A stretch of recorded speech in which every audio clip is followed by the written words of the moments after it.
도장이나 찍고 어서 꺼져. 그 얼굴 다신 보고 싶지도 않으니까. 결혼 5주년 기념일. 그날 남편과 시댁 식구들이나 박민지에게 내민 것은 한 장의 이혼 합의서였다. 남편 진우는 전화기 너머의 여자에게 지금 쓰레기 치우고 있어라며 나를 경멸하듯 내뱉었다. 마치 더러운 걸레라도 버리듯. 집에서 쫓겨난 나는 차가운 겨울 아스팔트 위에서 떨리는 손으로 한 곳에 전화를 걸었다. 그들은 꿈에도 생각하지 못했을 것이다. 그 전화 한 통이 자신들의 빛나는 미래를 칠흑 같은 절망으로 덮어버리게 될 줄은, 쓰레기처럼 내쫓은 이 며느리에게 머지않아 무릎 꿇고 살려달라고 울부짖는 날이 오게 될 줄은 그 누가 상상이나 했을까. 결혼 5주년 기념일 아침, 맑은 겨울 공기가 상쾌한 하루의 시작이었다. 출근 준비를 하던 민지는 남편 진우가 가족단체 메시지방에 올린 글을 보고 저도 모르게 손을 멈췄다. 오늘 밤엔 오랜만에 다 같이 식사나 하자. 그 짧은 한마디에 민지의 입가에는 작은 미소가 번졌다. 최근 진우는 회사가 어려운 시기라며 늘 미간을 찌푸린 채였고 귀가는 자정을 넘기기 일쑤였다. 부부가 함께 식탁에 앉는 것조차 한 달에 한 번 있을까 말까 했고 대화라고 해봐야 사무적인 연락사항을 한두 마디 나누는 게 전부였다. 싸늘하게 식어버린 부부 관계에 민지는 혼자 속을 끓이고 있었다. 그런 남편이 갑자기 가족 식사를 제안하다니. 결혼기념일인 걸 기억해줬구나. 그것만으로도 민지의 마음에는 따스한 빛이 스며드는 것 같았다. 아직 우리 관계를 다시 시작하고 싶은 마음이 그 사람에게도 남아 있었구나.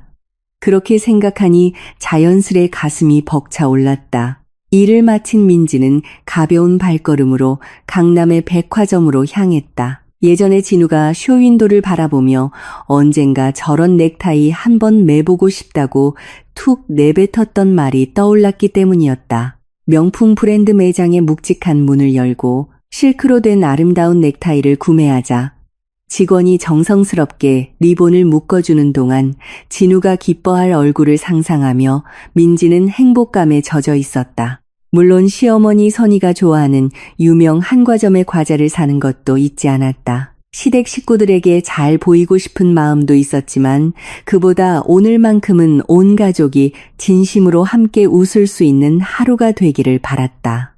민지는 오직 그것만을 원했다. 양손에 여러 개의 쇼핑백을 들고 민지는 가벼운 발걸음으로 성북동의 자택으로 향했다. 묵직한 현관문을 여는 순간. 그러나 민지는 형용할 수 없는 기묘한 공기를 느꼈다. 거실 소파에는 시아버지 태환이 팔짱을 낀 채 뉴스를 보고 있었고 그 옆에서는 시어머니 선희가 무표정하게 창밖을 내다보고 있었다. 늘 보던 풍경인데도 왜 이렇게 싸늘하게 느껴지는 걸까? 아버님, 어머님, 저 다녀왔습니다. 민지가 밝게 목소리를 높였지만 대답은 없었다. 선희는 민지 쪽을 쳐다보지도 않았고 태환 역시 텔레비전에서 시선을 떼지 않았다. 어색한 공기를 떨쳐내려는 듯 민지는 손에 든 쇼핑백을 높이 들어 보였다. 어머님, 늘 가던 가게에서 계절 한과 사왔어요. 다 같이 드시면 좋을 것 같아서요. 바로 그때였다. 거실 안쪽에서 남편 진우가 모습을 드러냈다.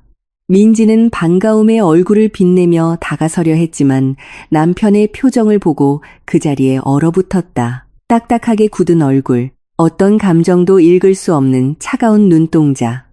민지의 발걸음은 자기도 모르게 멈춰 있었다. 당신, 왜 그래요? 무슨 일 있었어요? 진우는 대답하지 않았다. 대신 손에 들고 있던 서류 뭉치를 거실 탁자 위에 소리나게 내던졌다. 민지는 그것이 무엇인지 확인하려 몸을 숙였고 이내 심장이 쇠발톱에 꿰뚫리는 듯한 충격에 휩싸였다. 이혼 합의서. 그 네 글자가 칼날처럼 날카롭게 민지의 눈을 찔렀다. 이게 뭐예요? 민지의 목소리는 가늘게 떨리고 있었다. 진우는 길가의 돌멩이를 걷어차는 듯한 무심한 표정으로 툭 내뱉었다. 보는 그대로야. 이혼하자고. 민지는 자신의 귀를 의심했다. 결혼기념일에 가족 식사를 제안해놓고 정작 내민 것이 이혼 서류라니. 그런 악취미적인 농담이 있을 리가 없었다. 손에서 미끄러진 백화점 쇼핑백이 바닥에 둔탁한 소리를 내며 떨어졌지만 민지는 그것을 주워들 기력조차 없었다. 어째서요? 갑자기. 제가 뭘 잘못했나요?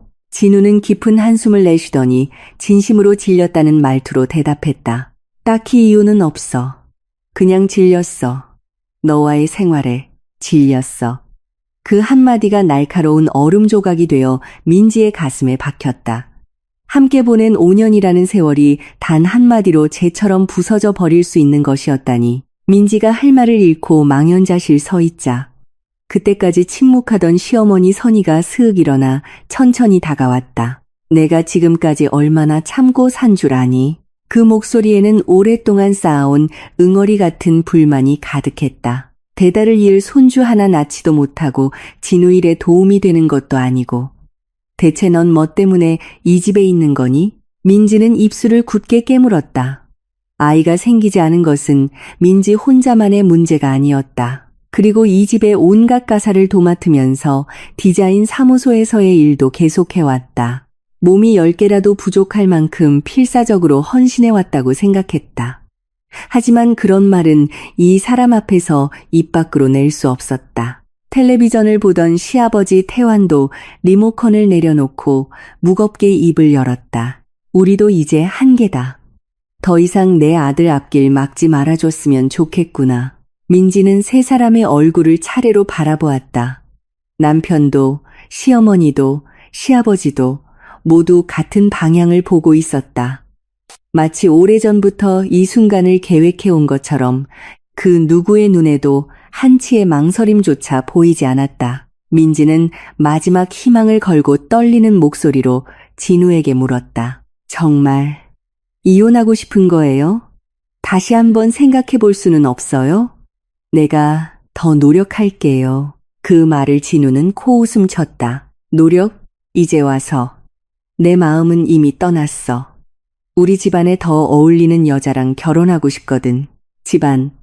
그 말에 민지의 심장은 다시 한번 차갑게 얼어붙었다. 결혼할 땐 그런 말 한마디도 안 했잖아요. 돈이나 집안보다 사람이 더 중요하다고 평범한 가정에서 자란 저를 있는 그대로의 너를 사랑한다고 말해준 건 바로 눈앞에 이 남자였는데 그때 진우의 주머니에서 휴대폰이 울렸다. 그는 아무런 망설임 없이 민지의 눈앞에서 전화를 받았다. 나야. 응. 지금 쓰레기 치우고 있어. 금방 그리로 갈게. 쓰레기. 그 단어가 저주처럼 민지의 귓가에 달라붙었다. 전화기 너머에서 애교 섞인 여자의 목소리가 희미하게 새어나왔다. 그 순간 민지는 모든 것을 이해했다. 매일 밤늦었던 귀가. 항상 화면을 엎어두던 휴대폰, 갑작스러운 이유 모를 외박, 그 모든 것이 무엇을 의미했는지 전화를 끄는 진우는 더 이상 민지를 쳐다보지도 않았다. 그 틈을 타 시어머니가 몰아세웠다. 마음 떠난 남자한테 구차하게 매달리지 마. 꼴불견이니까. 선희는 침실로 들어가더니 캐리어 하나를 끌고 나왔다. 그것은 민지의 짐이었다. 이미 오래전에 짐을 다 싸놓았던 것이다. 민지는 그때서야 깨달았다. 이것은 갑작스러운 통보가 아니었다. 모든 것이 오래전부터 계획된 연극이었음을. 자, 어서 도장 찍고 나가. 더 추태 부리기 전에 시어머니가 이혼 합의서와 인주를 민지의 눈앞에 들이밀었다. 민지의 손가락은 의지와 상관없이 덜덜 떨렸다. 눈물이 쉴 새 없이 쏟아질 것 같았지만 이 사람들 앞에서만큼은 절대로 울고 싶지 않았다. 민지는 이를 악물고 떨리는 손으로 도장을 찍었다. 붉은 인주가 하얀 종이 위에 서서히 번져가는 것을 보며 5년이라는 세월이 이렇게 허무하게 끝나는구나 생각했다. 짐이나 챙겨가. 그것이 남편에게서 들은 마지막 말이었다. 캐리어를 끌고 현관으로 향하는 문고리를 잡기 직전 바닥에 떨어진 채로 있던 쇼핑백이 민지의 눈에 들어왔다. 진우를 위해 정성껏 골랐던 그 실크 넥타이가 들어있는 쇼핑백이었다. 민지는 잠시 망설였지만 무의식적으로 그 쇼핑백을 주워 들었다. 왜 그랬는지는 자신도 몰랐다. 미련이었을까? 아니면 자신의 어리석음을 결코 잊지 않기 위한 다짐이었을까? 현관문이 닫히고 민지는 한겨울의 차가운 공기와 마주했다. 뺨을 애는 듯한 칼바람을 맞는 순간 꾹 참았던 눈물이 본물 터지듯 흘러내렸다. 캐리어를 끌며 집 앞 버스 정류장까지 하염없이 걸었다. 벤치에 주저앉아 얼마나 그러고 있었을까? 지나가는 사람들은 밤늦은 버스 정류장에서 혼자 우는 여자를 이상한 눈초리로 흘긋 쳐다보고는 서둘러 자리를 떴다. 이윽고 민지는 떨리는 손으로 스마트폰을 꺼내 택시를 불렀다. 갈 곳은 어디에도 없었다. 도착한 택시 뒷좌석에 무거운 몸을 싣자 기사가 어디로 가시냐고 물었다. 민지는 한동안 망설이다 겨우 목소리를 쥐어짰다. 가까운 호텔로 가주세요. 택시가 출발하고 민지는 창밖으로 흘러가는 도시의 불빛을 그저 멍하니 바라보았다. 그 손에는 아직도 그 넥타이가 든 쇼핑백이 쥐어져 있었다. 버려야 한다. 머리로는 알고 있었지만 민지는 그 쇼핑백을 캐리어 깊숙한 곳에 조용히 집어넣었다. 지금은 아직 그것을 버릴 수가 없었다. 호텔방은 숨 막힐 듯 어둡고 고요했다. 민지는 침대에 걸터 앉아 창밖을 바라보았다. 화려한 서울의 야경이 눈아래 펼쳐져 있었지만 그 불빛 하나하나가 마치 자신을 비웃는 것 같았다. 시계 바늘은 어느덧 새벽 3시를 향하고 있었다. 잠은 전혀 오지 않았다. 눈을 감으면 남편의 차가운 얼굴이 떠올랐고 귀를 막아도 시어머니의 도끼 서린 말이 머릿속에서 계속 맴돌았다. 민지는 무릎을 끌어안고 7년 전의 일을 떠올렸다. 그 무렵 민지는 서울의 작은 디자인 사무소에서 평범한 직원으로 일하고 있었다. 한국 경제를 이끄는 거대 기업 해성그룹의 박 회장 외동딸이라는 사실을 철저히 숨긴 채 아버지의 후광이 아닌 자신의 힘만으로 무언가를 이루어 보고 싶었다. 그러던 중 중견 건설사인 대한건설이 짓는 새로운 주상복합 아파트의 광고 프로젝트에서 두 회사가 협력하게 되었다. 그리고 대한건설의 담당자로 나타난 것이 훗날 남편이 된 진우였다. 그의 첫인상은 결코 나쁘지 않았다. 회의 때는 항상 꼼꼼하게 자료를 준비했고 다른 직원들에게도 예의 바르게 대했다. 무엇보다 민지의 의견을 존중해주는 그 자세가 마음에 들었다. 프로젝트를 진행하며 두 사람은 자연스럽게 가까워졌다. 야근 후에 함께 식사를 하고 주말에는 영화를 보러 갔다. 진우는 늘 민지에게 이렇게 말했다. 나는 집안이나 돈보다 그 사람 자체가 중요해. 아무리 재벌가 딸이라도 마음이 통하지 않으면 의미 없잖아. 민지는 그 말을 진심으로 믿었다. 그래서 자신의 진짜 신분을 밝힐 타이밍을 계속 놓쳐버렸다. 진우는 민지의 아버지가 작은 회사를 경영하는 정도로만 알고 있었다. 교제한 지 1년 반이 지났을 무렵 진우 쪽에서 결혼 이야기가 나왔다. 그날 밤 민지는 아버지의 서재를 찾았다.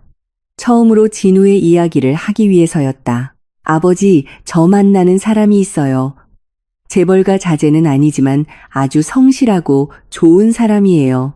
아버지는 한동안 말없이 생각에 잠기더니 조용히 이렇게 말했다. 민지야, 만약 네가 진정한 사랑을 찾았다고 믿는다면 상대가 혜성이라는 이름에 현혹되지 않도록 각별히 주의하거라. 그 남자가 너를 있는 그대로 사랑하는지 내 눈으로 똑똑히 지켜봐야 한다. 아버지는 결혼을 반대하지 않았다. 다만 걱정스러운 깊은 눈빛으로 민지를 바라보던 것을 지금도 똑똑히 기억한다. 그 눈빛이 무엇을 의미했는지. 어리석은 딸은 이제야 겨우 이해하게 되었다. 결혼 후 첫 3년은 평온한 나날이었다. 진우는 바쁜 와중에도 시간을 내어 함께 저녁을 먹었고 기념일에는 소박한 선물을 건넸다. 시댁 식구들의 잔소리는 끊이지 않았지만 그 정도는 견딜 수 있다고 민지는 생각했다. 결혼이란 이런 것이려니 스스로에게 되뇌면서 하지만 4년 차에 접어들면서 모든 것이 조금씩 어긋나기 시작했다. 진우의 야근이 갑자기 늘었고 회식을 핑계로 술 마시고 다니는 밤이 잦아졌다. 자정이 넘어 귀가하는 것이 일상이 되었고 때로는 외박을 하기도 했다. 그의 휴대폰은 항상 화면을 엎어둔 채였고 메시지 알림음이 울릴 때마다 그는 황급히 화면을 끄거나 다른 방으로 달려가곤 했다. 당신, 요즘 무슨 고민 있어요? 일이 많이 힘들어요? 민지가 그렇게 묻자 진우는 짜증 섞인 목소리로 쏘아붙였다.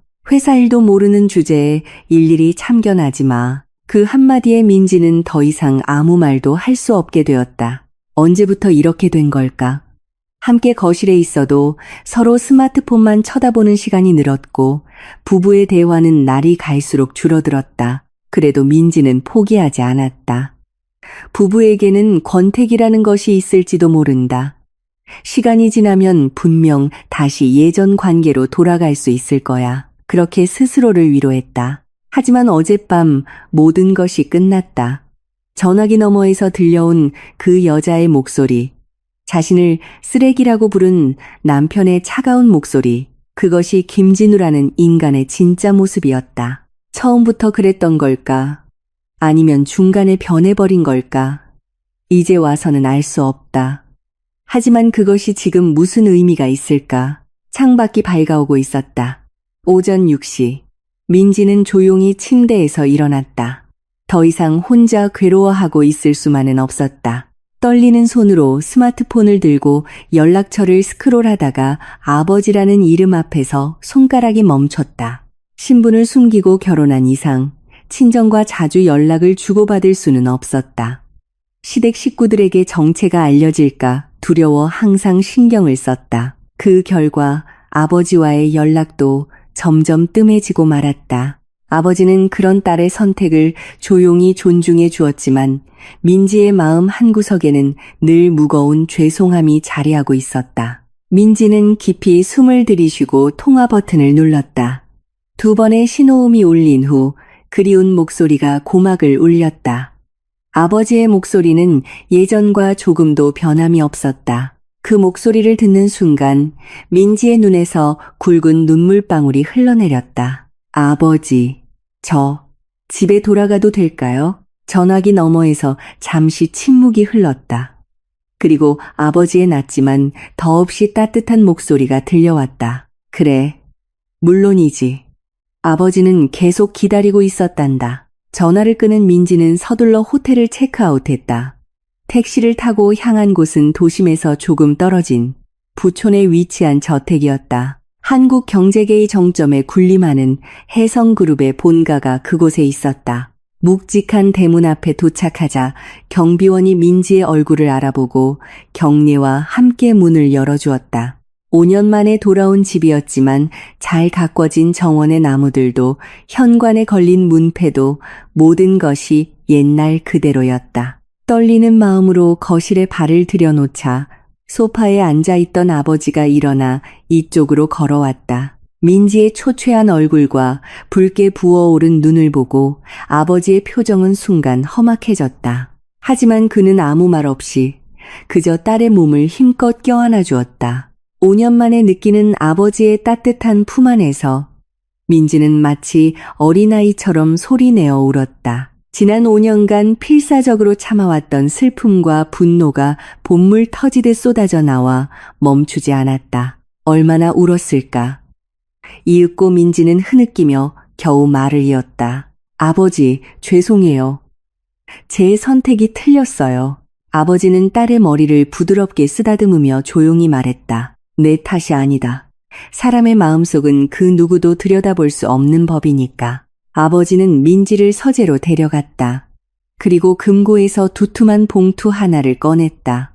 민지가 의아한 얼굴로 그것을 받아들자 아버지는 열어보라고 했다. 봉투 안에는 여러 장의 사진과 서류 뭉치가 들어있었다. 그 사진을 보는 순간 민지는 숨을 멈췄다. 진우가 낯선 젊은 여자와 팔짱을 끼고 고급 호텔을 드나드는 모습이 선명하게 찍혀 있었다. 사진의 날짜는 1년도 더 전의 것이었다. 그리고 서류에는 대한건설의 분식회계 증거가 되는 이중장부 사본과 비자금 흐름, 시아버지와 시어머니가 몰래 축적한 불법 자산 기록이 상세하게 적혀 있었다. 민지의 손이 와들와들 떨렸다. 아버지, 이걸 언제부터 알고 계셨어요? 아버지는 무거운 표정으로 대답했다. 네가 행복하다고 하기에 모른 척하고 있었다. 하지만 나는 그놈들을 계속 감시하게 했었지. 민지는 서류를 강하게 움켜쥐었다. 자신이 얼마나 어리석었는지, 얼마나 달콤한 말에 속아왔는지 뼛속까지 깨닫게 되었다. 분노가 용암처럼 뱃속에서부터 치밀어 올랐지만 이상하게도 더 이상 눈물은 한 방울도 나오지 않았다. 민지야. 아버지가 조용히 딸의 이름을 불렀다. 변호사를 선임해서 위자료를 받고 끝낼 수도 있다. 민지는 천천히 고개를 들었다. 눈물을 닦아낸 그 눈동자는 얼음처럼 차갑고 날카롭게 벼려져 있었다. 더 이상 울면서 당하는 비참한 여자로 남을 생각은 없어요. 그 사람들은 제 5년이라는 세월을 쓰레기처럼 버렸어요. 그렇다면 저도 그 사람들에게 똑같은 것, 아니 그 이상의 것을 돌려줘야죠. 아니요. 제가 하겠어요. 민지는 단호하게 말했다. 제 방식대로 철저하게 그들을 무너뜨릴 거예요. 그 말을 들은 아버지의 눈에 안도감과 자랑스러움이 깃들었다. 아버지는 곧바로 스마트폰을 들어 비서실장에게 전화를 걸었다. 나 일세. 민지가 회사로 복귀하기로 했네. 전무이사 자리를 마련하고 즉시 대한건설 인수팀을 꾸리게. 시급히 전화를 끄는 아버지가 민지를 바라보았다. 이제 어떻게 할 거냐? 민지는 창밖으로 시선을 돌렸다. 아침에 강한 햇살이 서재 안으로 쏟아져 들어오고 있었다. 어젯밤 눈물에 젖어 있던 가련한 여자는 이제 이곳에 없었다. 그 사람들에게 가장 소중한 것들을 빼앗아 올 거예요. 돈도, 회사도, 그 지위도 전부 무엇 하나 남기지 않고요. 민지의 목소리는 겨울 아침처럼 차갑고 강철 같았다. 5년 동안 순종적인 며느리를 연기했던 김민지는 어젯밤 죽었다. 그리고 지금 이 순간 해성그룹 전무이사 박민지가 긴 잠에서 깨어난 것이었다. 다음 날 아침 민지는 청담동의 고급 미용실 VIP 룸에 앉아 있었다. 거울 속에는 지난 5년간 길러온 긴 머리에 자신이 비치고 있었다. 시어머니 선희는 항상 여자는 긴 머리가 가장 아름답다고 말하며 민지가 머리를 자르는 것을 허락하지 않았다. 민지는 좋은 며느리가 되고 싶은 마음에 그 말을 순순히 따랐다. 하지만 이제 더는 그럴 필요가 없었다. 짧게, 아주 짧게 잘라주세요. 가장 짧은 보브 스타일로요. 미용사가 망설임 없이 가위를 들었다. 싹둑, 싹둑, 건조한 소리와 함께 윤기나던 검은 머리카락이 힘없이 바닥으로 떨어져 내렸다. 거울 속에서 순종적이었던 며느리의 모습이 조금씩 사라져갔다. 머리를 다 자르고 나니 그곳에는 전혀 다른 사람, 같은 민지가 있었다. 강한 의지가 담긴 날카로운 눈빛을 띤 여자. 더 이상 고개 숙이고 살던 시절의 모습은 어디에도 없었다. 미용실을 나온 민지는 그대로 같은 백화점의 명품 부티크로 향했다. 지금까지 입었던 수수하고 부드러운 인상의 옷이 아닌 어깨선이 강조된 날렵한 검은색 팬츠 슈트를 골랐다. 발에는 앞코가 뾰족한 하이힐을 신었다. 피팅룸 거울 앞에서 민지는 조용히 고개를 끄덕였다. 마침내 진짜 자신을 되찾은 것 같은 기분이었다. 쇼핑을 마친 민지가 향한 곳은 테헤랄로에 우뚝 솟은 해성그룹 본사 건물이었다. 유리로 된 웅장한 로비에 발을 들여놓자 스쳐 지나가는 직원들이 모두 일제히 깊숙이 고개를 숙여 인사했다. 민지는 무표정하게 임원 전용 엘리베이터에 올라탔다. 최고층에 도착하자 아버지 때부터 일해온 노련한 비서실장이 깊은 절로 맞이했다. 아가씨, 아니 전무님, 기다리고 있었습니다. 네, 실장님. 오랜만이에요. 바로 회의 시작하죠. 민지는 회의실로 향하는 길에 아버지가 선물한 만년필을 슈트 가슴 주머니에 꽂았다.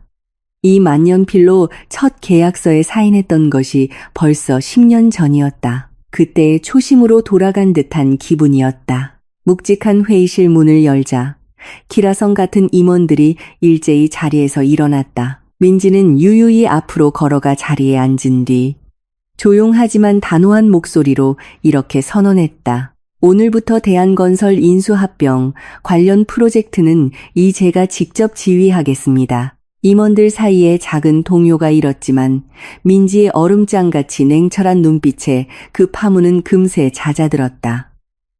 민지는 마음속으로 굳게 다짐했다. 이제부터는 더 이상 누군가를 위해서가 아닌 나 자신의 인생을 이 박민지로서 살아갈 것이라고. 그 무렵 대한건설 사장실은 초상집처럼 무거운 공기에 휩싸여 있었다.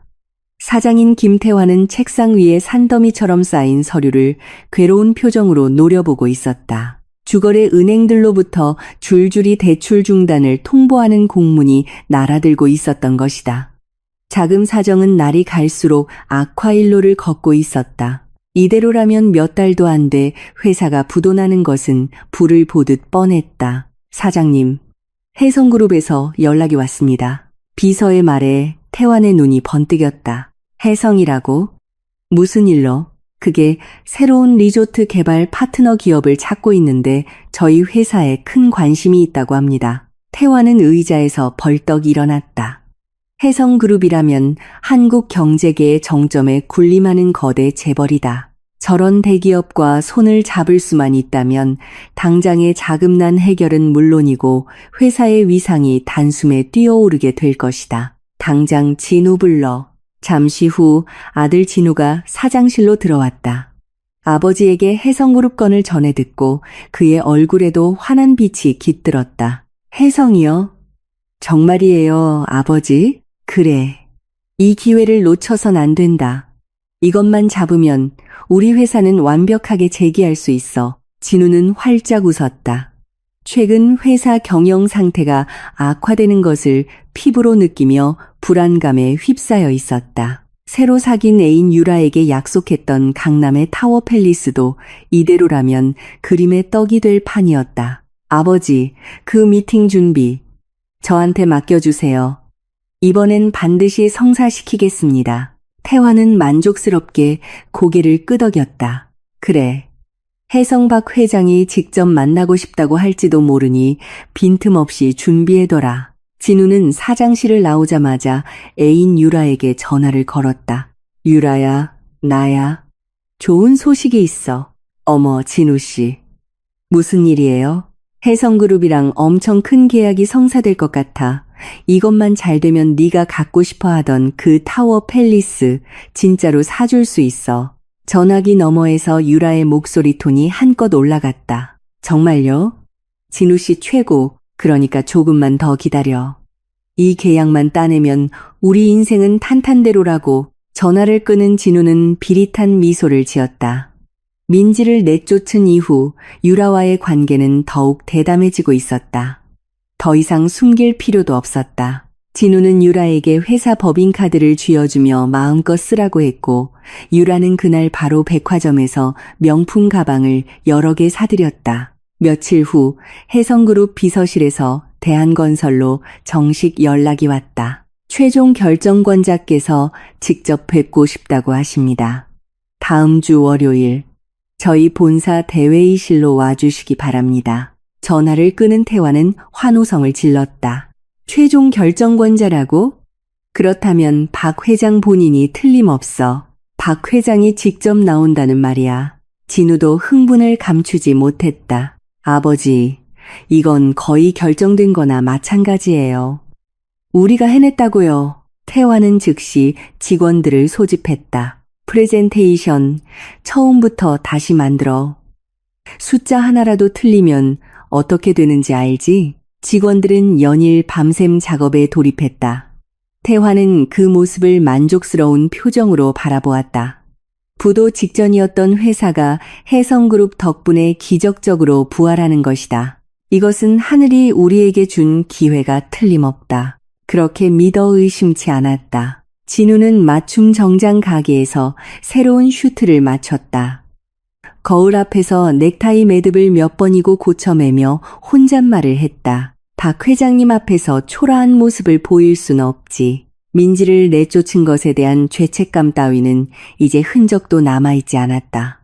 오히려 무거운 짐을 내려놓은 듯 후련한 기분마저 들었다. 거추장스러운 아내도 없어지고 유라와 당당하게 만날 수 있게 되었다. 게다가 회사까지 살아나게 됐으니 자신의 인생은 얼마나 순풍에 돛단 듯 순탄한가. 그리고 약속한 월요일 아침 태환과 진우는 혜성그룹 본사 건물 앞에 내렸다.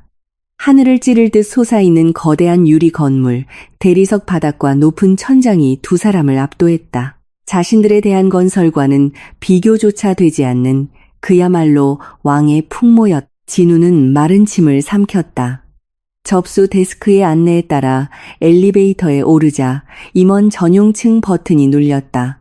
엘리베이터가 조용히 상승하는 동안 태환은 몇 번이고 넥타이를 고쳐 맸고 진우는 준비한 자료를 다시 훑어보았다. 대회의실 앞에 도착하자 비서가 공손하게 문을 열어주었다. 광활한 회의실 안에는 아직 아무도 없었다. 다만 가장 안쪽 상석의 의자 하나만이 등을 돌린 채 놓여 있었다. 태환과 진우는 서로 얼굴을 마주보며 긴장된 마음으로 지정된 자리에 앉았다. 회장님께서는 곧 오실 예정이오니 잠시만 기다려 주십시오. 비서가 퇴장하고 회의실에는 무거운 침묵이 흘렀다. 태환은 애써 미소를 지으며 진우에게 속삭였다. 아무래도 정말 박 회장님이 직접 나오시는 모양이다. 긴장하지 말고 준비한 대로만 하면 돼. 진우는 고개를 끄덕였지만 손바닥은 축축하게 땀으로 젖어 있었다. 이 계약만 성사되면 모든 것이 바뀐다. 아버지와 자신의 미래가 회사의 운명이 바로 이 회의실에서 결정되는 것이다. 바로 그때였다. 등을 돌리고 있던 상석의 의자가 천천히 이쪽을 향해 회전하기 시작했다. 태환과 진우는 숨을 죽이고 그 모습을 지켜보았다. 마침내 한국 경제계의 제왕, 혜성그룹 박 회장과 대면하는 순간이 온 것이다. 두 사람의 머릿속은 계약이 성공한 후에 빛나는 미래에 대한 생각으로 가득했다. 의자가 완전히 이쪽을 향했다. 그곳에 앉아있던 인물의 얼굴이 드러났다. 세련된 검은색 슈트를 입고 다리를 꼰채 앉아있는 한 명의 여자였다. 날렵한 보브컷에 날카로운 눈빛. 태환은 처음엔 그가 누구인지 알아보지 못했다. 하지만 진우는 달랐다. 그 얼굴을 보는 순간 그의 심장은 멎은 듯 고동을 멈췄다. 진우의 입에서 겨우 그 이름이 새어나왔다. 하지만 눈앞의 여자는 몇 주 전까지 자신의 아내였던 그 박민지가 아닌 것 같았다. 분위기가 완전히 달랐다. 머리는 짧아졌고 그 눈동자는 사람을 꿰뚫을 듯 차갑게 빛나고 있었다. 무엇보다 그녀가 이런 장소에 이런 의자에 앉아 있을 리가 없었다. 아니야, 민지랑 닮은 사람일 뿐이야. 진우는 믿기 힘든 현실 앞에서 중얼거렸다. 그럴 리가 없어. 민지는 평범한 집안 출신의 작은 디자인 사무소에서 일하던 그냥 회사원이었어. 혜성그룹 이 대회의실 상석에 앉아 있을 리가 없다고. 천지가 개벽해도 있을 수 없는 일이야. 그때 그녀 옆에 서 있던 비서실장이 무겁게 입을 열었다. 소개에 올리겠습니다. 혜성그룹 전략기획본부장 겸 전무이사 박민지님이십니다. 그 말이 고요한 회의실에 울려 퍼졌다. 태환은 자신의 눈을 의심하며 휘청거렸다. 믿을 수가 없었다. 그 며느리가 자신들이 쓸모없다며 내쫓은 그 며느리가 혜성그룹의 전무이사라고? 네가 왜 거기에 앉아 있는 거냐? 태환의 목소리가 떨렸다. 우리 며느리 민지 아니더냐? 대체 이게 어떻게 된 일이냐? 민지는 표정 하나 바꾸지 않았다. 얼음처럼 차가운 시선으로 두 사람을 내려다보며 조용히 입술을 열었다. 며느리요. 무슨 말씀이신지.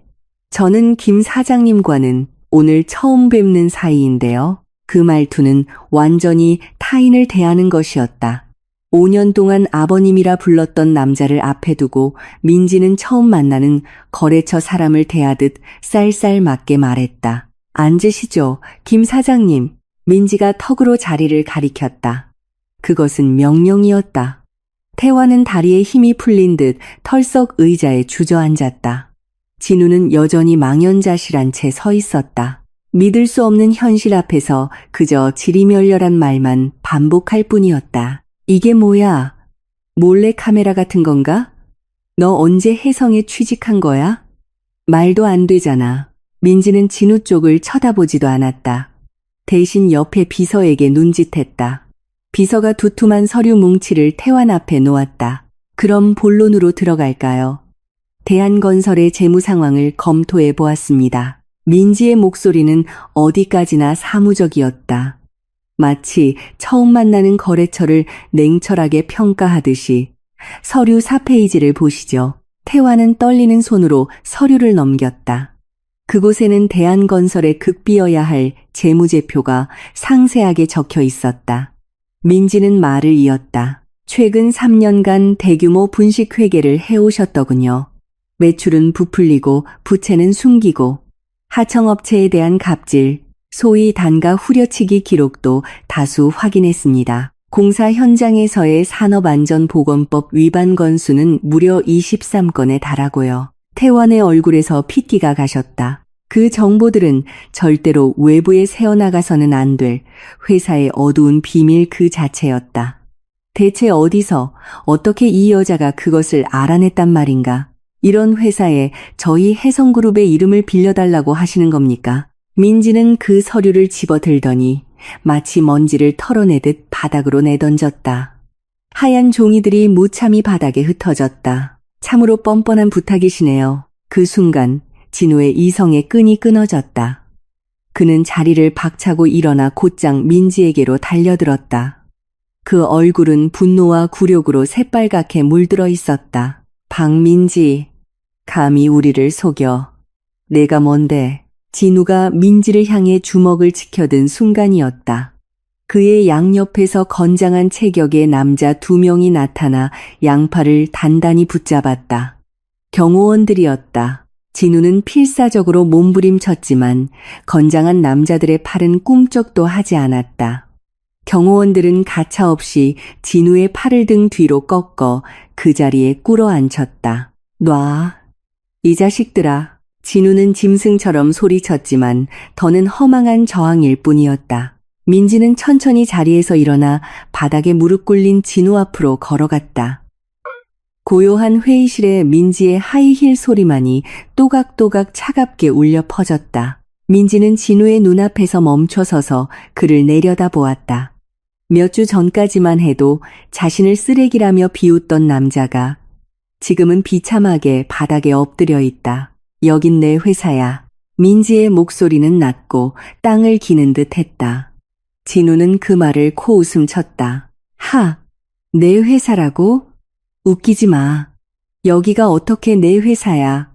그런 말도 안 되는 소리가. 그때 옆에 서 있던 비서실장이 조용하지만 분명하게 말했다. 전무님께서는 혜성그룹 박 회장님의 외동 따님이십니다. 회의실에 죽음과 같은 침묵이 내려앉았다. 혜성그룹 박 회장, 진우의 얼굴에서 완전히 핏기가 사라졌다. 태환은 의자에서 미끄러져 떨어질 뻔한 것을 겨우 버텼다. 뭐라고? 진우의 목소리가 떨렸다. 비서실장은 낮은 목소리로 말을 이었다. 말씀 삼가시죠. 진우는 이를 악물었다. 창자가 뒤틀리는 심정이었지만 경호원들에게 붙들린 채로는 아무것도 할 수 없었다. 민지는 천천히 몸을 숙여 진우의 눈을 정면으로 바라보았다. 당신들이 지난 5년간 나한테 했던 짓들.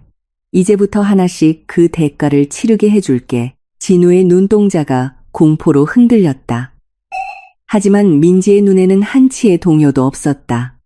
예전에 자기 앞에서 늘 불안하게 고개를 숙이던 그 여자가 아니었다. 완전히 다른 사람이었다. 이윽고 민지가 가볍게 손을 들자 경호원들이 진우를 힘으로 일으켜 세웠다.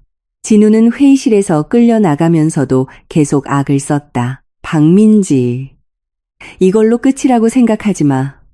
두고 봐. 하지만 무거운 문이 닫히자 그 목소리도 더는 들리지 않았다. 태환은 의자에 앉은 채 꼼짝도 할 수 없었다.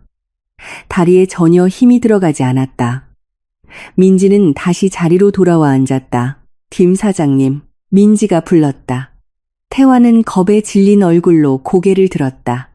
민지의 얼굴에는 어떤 감정도 떠오르지 않았다. 오늘 미팅은 이것으로 종료하겠습니다. 당연히 계약 이야기는 없었던 것으로 하고요. 태화는 입술을 파르르 떨었지만 한마디도 할 수 없었다. 변명도 사과도 이제는 아무 의미가 없다는 것을 깨달았다. 이 여자는 모든 것을 알고 있다. 분식회계도 하청업체 갑질도 그리고 아마도 아들의 불륜까지도 담당자가 출구까지 안내해 드릴 겁니다. 민지는 서류를 정리하며 담담하게 말했다. 이제 태환 따위는 시야에 들어오지도 않는다는 듯했다. 태환은 비틀거리며 자리에서 일어났다. 로비를 나서는 발걸음은 마치 납덩이를 끌고 가는 것처럼 무겁게 느껴졌다. 복도에서 기다리고 있던 진우가 달려왔다. 그 얼굴에는 분노와 굴욕이 뒤섞여 있었다. 아버지, 어떻게 된 거예요? 저 여자가 혜성 전무라니요. 그냥 평범한 회사원이라고 했잖아요. 태환에게는 대답할 기력조차 없었다. 머릿속이 하얗게 비어 있었다. 5년 동안 하녀처럼 부려먹고 모욕하고 그리고 마지막에는 내쫓아버린 그 며느리가 한국에서 5손가락 안에 드는 대기업의 외동딸이었다니 왜 그 사실을 몰랐을까? 아니, 알려고조차 하지 않았던 게 아닐까? 끝났어. 태환은 힘없이 중얼거렸다. 우린 이제 끝이야. 엘리베이터에 오르면서 태환은 문득 뒤를 돌아보았다. 혜성그룹 로비에 걸린 거대한 로고가 눈에 들어왔다. 저 기업의 후계자가 자신의 며느리였다. 한순간에 모든 것을 손에 넣을 수 있었는데 그것을 자기 자신의 어리석은 손으로 박살내버린 것이다. 아버지와 아들은 한마디도 나누지 않은 채 엘리베이터를 타고 1층으로 내려갔다. 건물에 들어설 때의 그 기대와 흥분은 온데간데 없이 사라지고 남은 것은 끝없는 절망뿐이었다. 혜성그룹 본사 건물을 나온 뒤에도 태환과 진우는 한마디도 하지 않았다. 차 안에는 운전기사마저 숨을 죽일 만큼 무거운 침묵이 흘렀다. 태환은 그저 멍하니 창밖을 바라보았고 진우는 주먹을 꽉 쥔 채 이를 악물고 있었다. 두 사람 모두 생각하는 것은 같았다. 어쩌다 이렇게 되어버렸는가. 대한건설 사무실로 돌아오자마자 요란하게 전화벨이 울렸다. 태환이 수화기를 들자 거래은행 담당자의 차가운 목소리가 들려왔다. 김 사장님, 대단히 죄송합니다만 지난번에 말씀드렸던 대출건은 보류하게 되었습니다. 뭐라고? 지난주까지만 해도 긍정적으로 검토하겠다고 하지 않았나? 네, 하지만 상황이 바뀌어서요. 본점 리스크 관리 부서의 최종 결정이라 저희도 어쩔 수가 없습니다. 그 전화가 끊기자마자 또 다른 전화가 울렸다. 다른 은행에서 온 것이었다. 내용은 완전히 똑같았다. 대출 중단, 태환은 연달아 걸려오는 전화를 받으며 얼굴이 순식간에 파랗게 질려갔다. 아버지, 무슨 일이에요? 진우가 달려오자 태환은 수화기를 바닥에 내동댕이 쳤다. 은행들이 전부 등을 돌렸어. 대출은 전부 동결이야. 진우의 얼굴도 굳어졌다. 대출이 막히면 이번 달 어음도 결제할 수 없다. 하청업체 대금도 직원들 월급도 무엇 하나 제대로 지급할 수 없게 된다. 갑자기 왜요? 어제까지만 해도 아무 문제 없었는데 왜냐고. 태환은 짐승처럼 소리쳤다. 뻔하잖아. 그 여자가 손을 쓴 거야. 혜성그룹이 금융계에 얼마나 큰 영향력을 가졌는지 몰라. 그랬다. 박민지였다. 혜성그룹의 전무이사가 된 그녀가 움직이기 시작한 것이 틀림없었다. 그 회의가 끝난 직후부터 대한건설의 숨통을 확실히 끊어놓기 시작한 것이다. 태환은 분노를 참지 못하고 옆에 있던 진우의 뺨을 힘껏 후려쳤다. 이 멍청한 놈. 진우는 뺨을 감싸쥐며 비틀거렸다. 그 눈에는 증오의 불길이 타올랐다. 왜 저를 때리세요? 자기 마누라가 혜성그룹 외동딸인 것도 몰랐냐.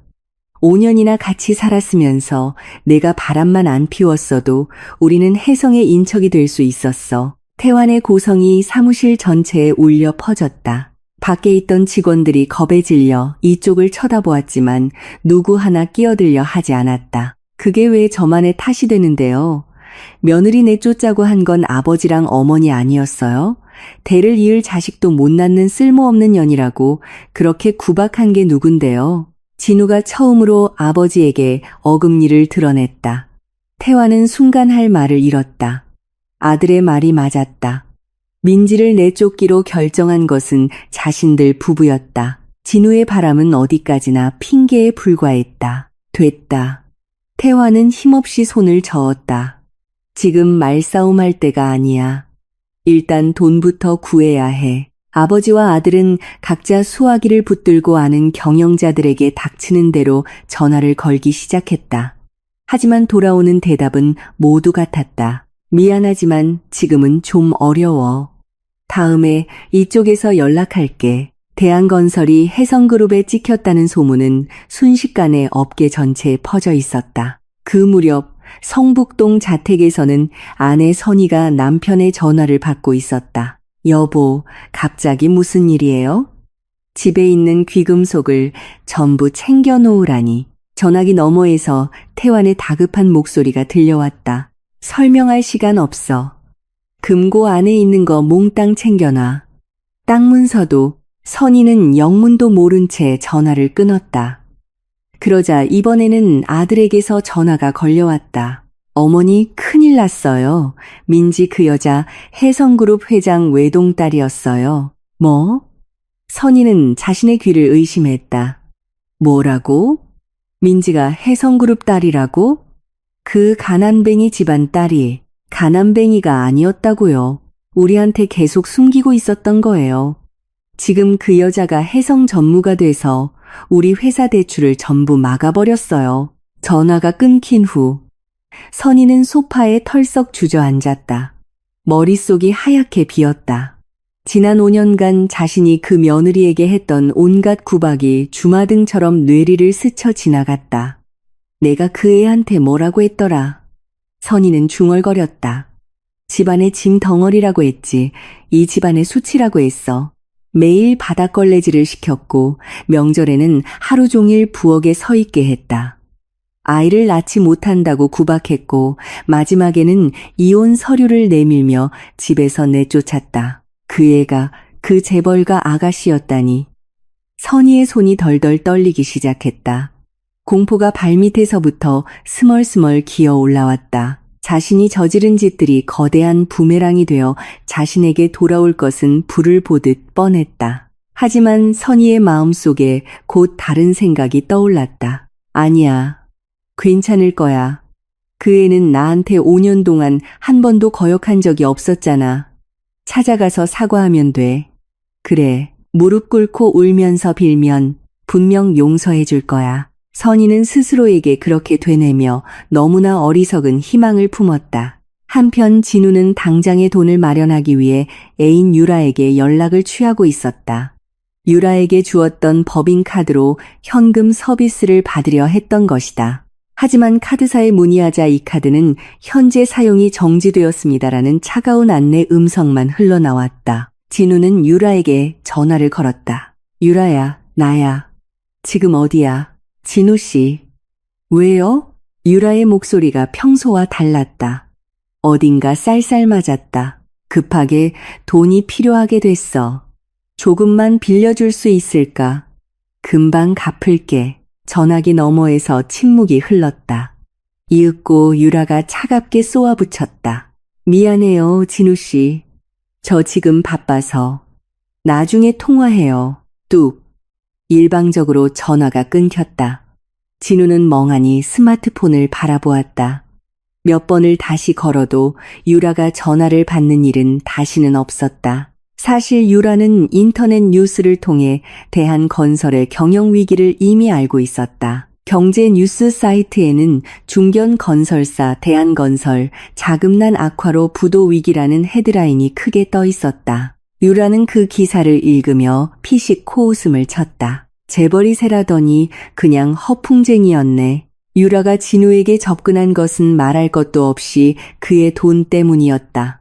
명품 가방, 해외여행, 그리고 강남의 타워 팰리스. 그가 약속했던 달콤한 생활에 끌렸던 것이다.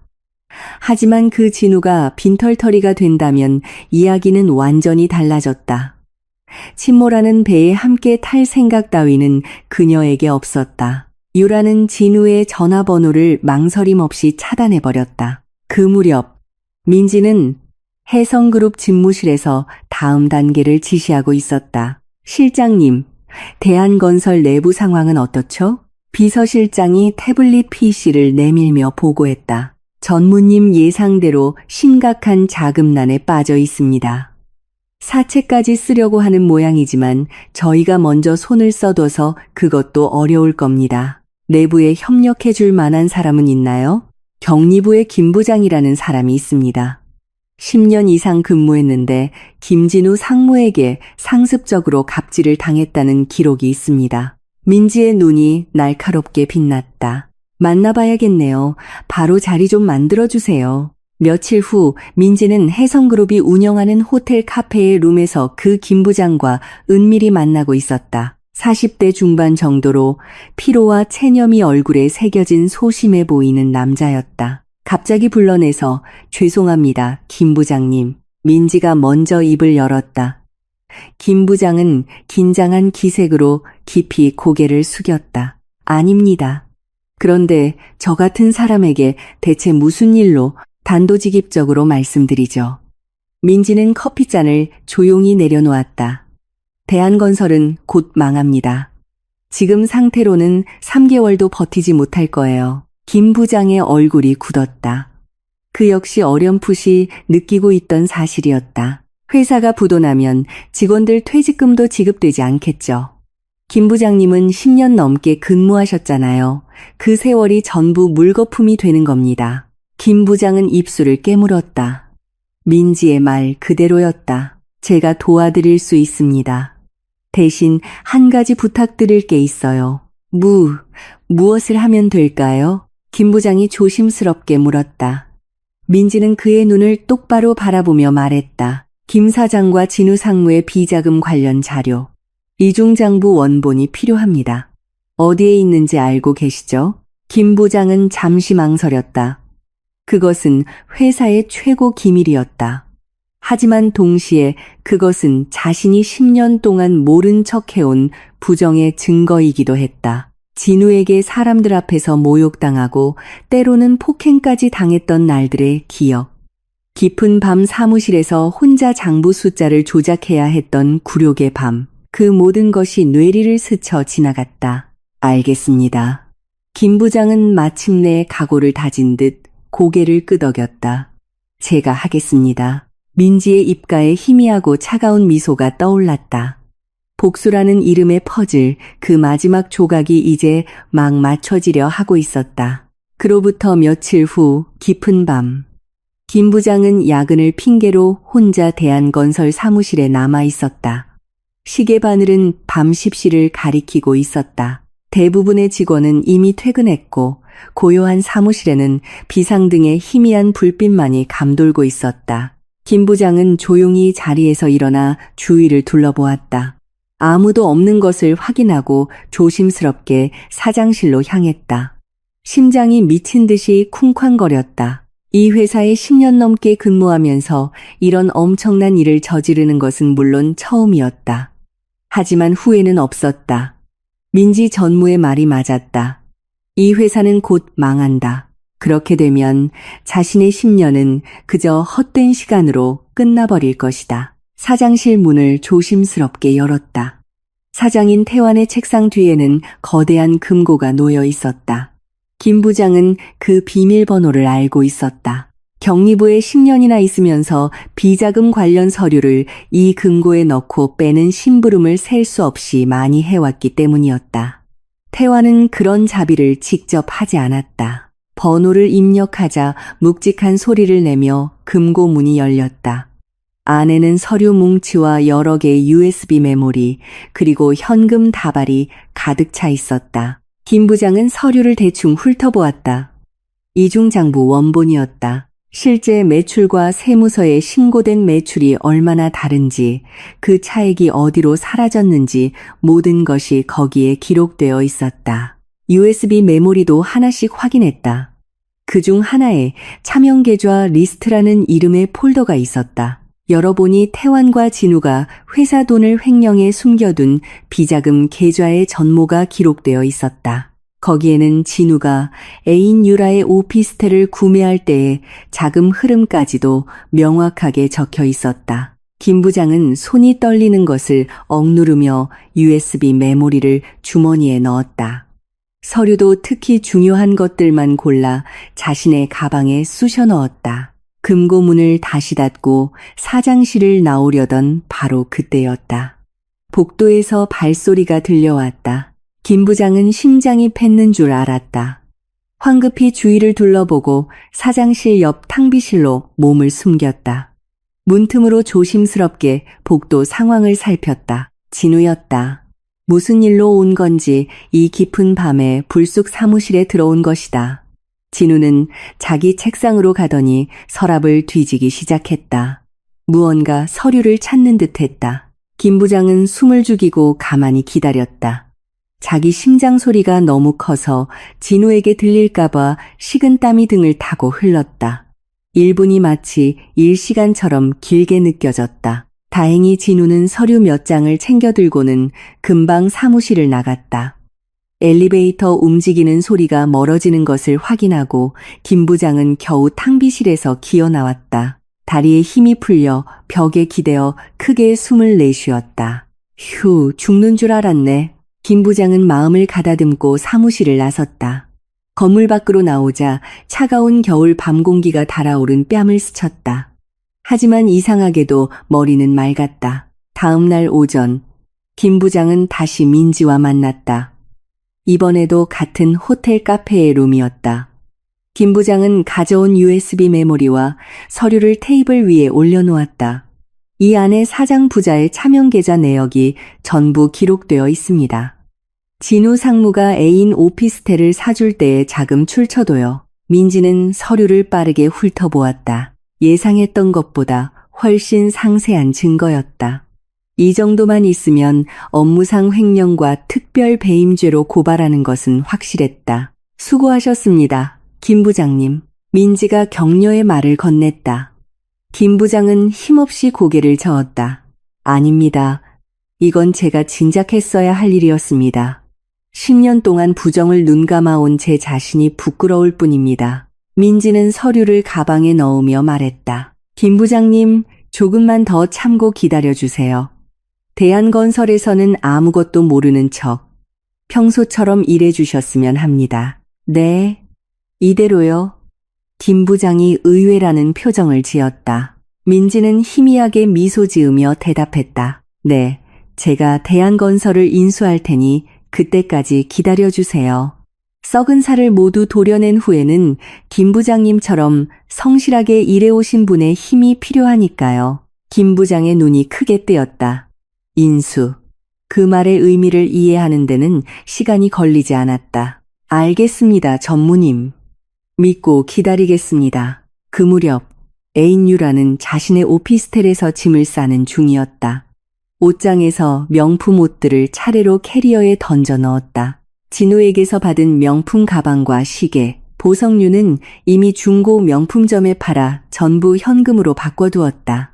생각보다 꽤 큰 돈이 되었다. 유라는 침대 밑에서 현금 다발을 꺼내 손가락에 침을 묻혀가며 세기 시작했다. 이 오피스텔 보증금까지 합치면 한동안 해외에서 호화롭게 지내기에 충분하고도 남을 금액이었다. 진우에 대한 미련 따위는 이제 한 점도 없었다.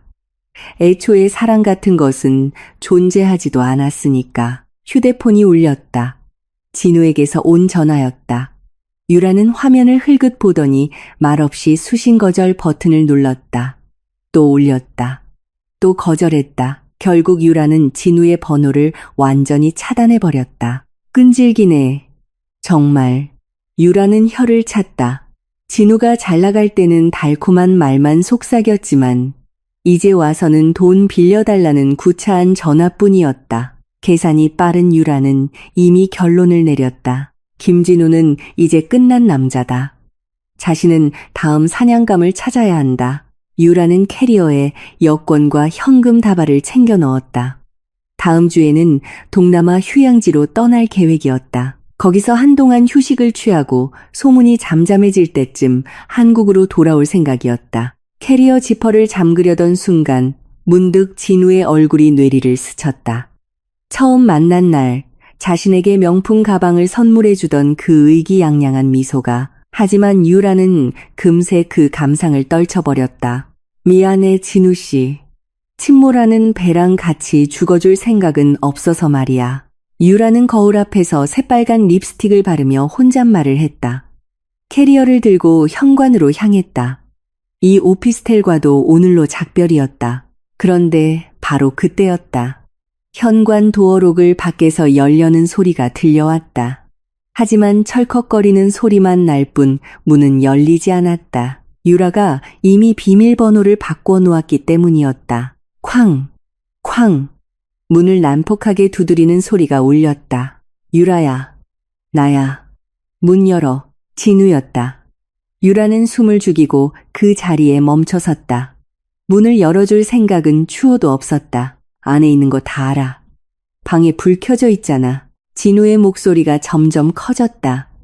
문을 발로 차는 소리까지 들려왔다.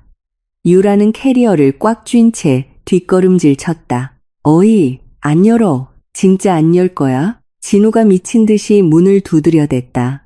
옆집에서 시끄러워요 하는 고함이 들려왔지만 진우는 아랑곳하지 않았다. 유라는 공포에 떨었다. 이대로 있다가는 경비원이 올 것이다. 아니, 그 전에 문이 부서져 버릴지도 모른다. 결국 유라는 떨리는 손으로 문을 열었다. 거기에는 거친 숨을 몰아쉬는 진우가 서 있었다. 눈은 충혈되어 있었고 넥타이는 풀려 있었다. 훅 하고 강한 술 냄새가 풍겼다. 진우의 시선이 유라 뒤에 있는 커다란 캐리어를 포착했다. 그리고 바닥에 놓인 현금 다발도. 너 설마 도망갈 생각이었어? 진우의 목소리가 낮게 으르렁거렸다. 유라는 한 걸음 뒤로 물러섰다. 진우 씨, 진정하고 일단 내 얘기 좀 들어봐. 얘기?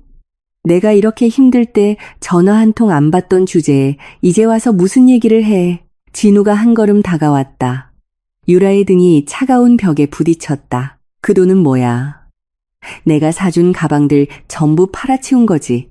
유라는 대답할 수 없었다.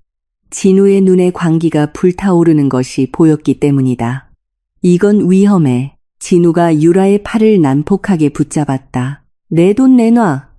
그거 다 내가 낸 돈이잖아. 아파. 놔. 유라가 뿌리치려 했지만 진우는 말력 같은 힘으로 놓아주지 않았다. 두 사람 사이에 일촉즉발의 공기가 흘렀다. 그 순간 복도에서 이웃 주민의 고함이 들려왔다. 적당히 좀 해요. 경찰 부를 거야. 진우와 유라는 동시에 그쪽을 쳐다보았다. 하지만 둘 다 한 발짝도 물러서려 하지 않았다. 진우는 유라의 팔을 붙잡은 채 절대 놓아주지 않았다. 내 돈 내놓으라고 했지. 그 가방도 시계도 보석도 전부 내가 사준 거잖아. 무슨 소리야. 그건 진우 씨가 나한테 선물한 거잖아. 이제 내 거라고. 유라가 팔을 뿌리치며 앙칼지게 소리쳤다.